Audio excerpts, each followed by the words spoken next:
Today, we're going to color plan for our illuminated letters. Let's go ahead and open Adobe Sketch. I'm going to start a new project by hitting the plus sign on the bottom right-hand corner, and I'm going to choose iPad portrait format. So I'm going to begin by bringing in a photo of my finished slab tile.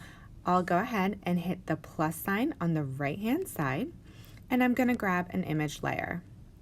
I'm going to choose from my iPad, and here you can see my slab tile. I'll go ahead and bring it in. I like to make it as large as I can, and then go ahead and click done.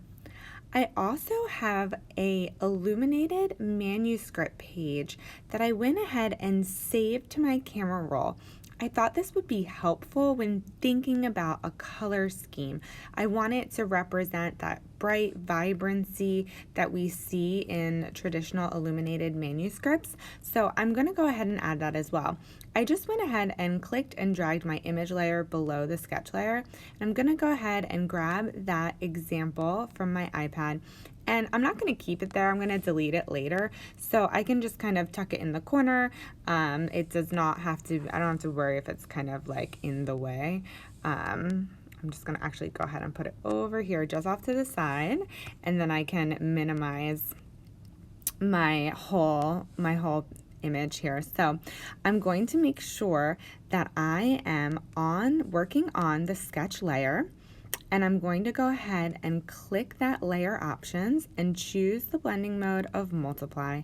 This will make our color look like it's actually painted onto the clay body shows through, and it's a really effective way of showing, what it would look like if it was painted. So I'm going to think about colors. Now, I said I had this example. We see lots. Obviously, we see gold from the illumination, but these really beautiful vibrant reds and blues, which I think are so bold.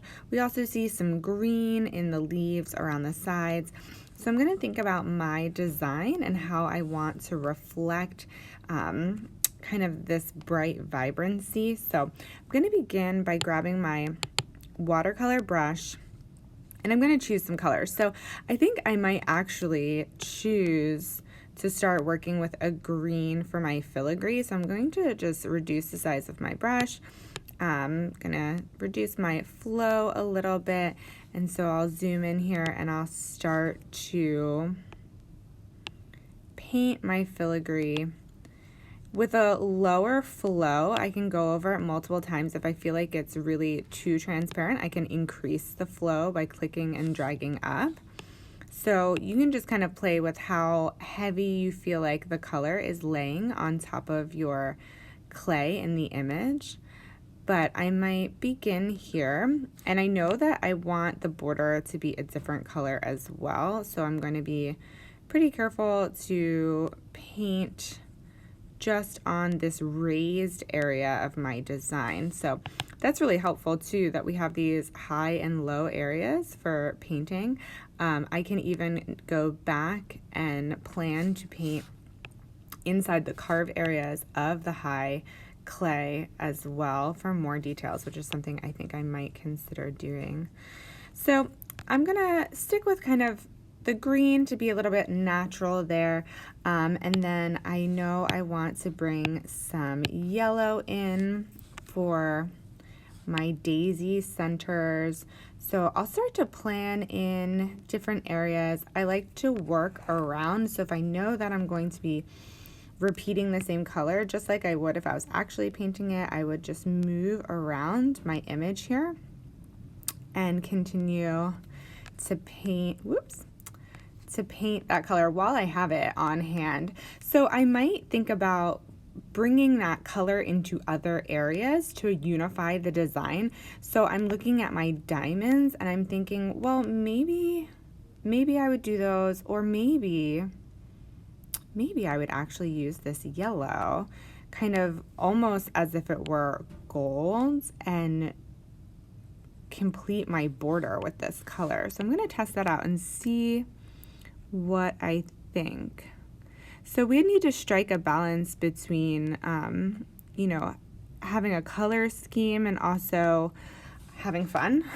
So we want it to be bright and colorful and fun and rich and vibrant. I think those are the things that stand out to me most, the vibrancy, the richness. We learned, that there are different materials used for really bold, bright paints back in medieval times when these manuscripts were created. So that feels really important. Those blues and reds feel really important. So keeping that richness, I think, correlates to the tradition there. So I'm liking how that's looking. So I think I might stick with that border. And then maybe I'll even, bring that yellow in for my dragonfly. So maybe I'll give it some yellow on the body as well. I want to make sure that the color is speaking to multiple areas. So kind of bringing the outside color in, the inside color out. So I'm feeling good about that.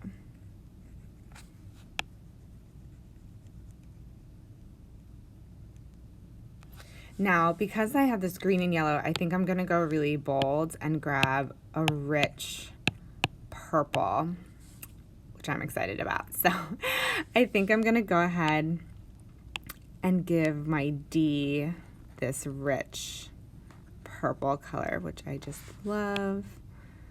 It feels very royal. It feels important, that purple. So the flow, you can watch it kind of moving and expanding on my image, which is so cool. It gives us such a realistic effect of watercolor. It's so fun.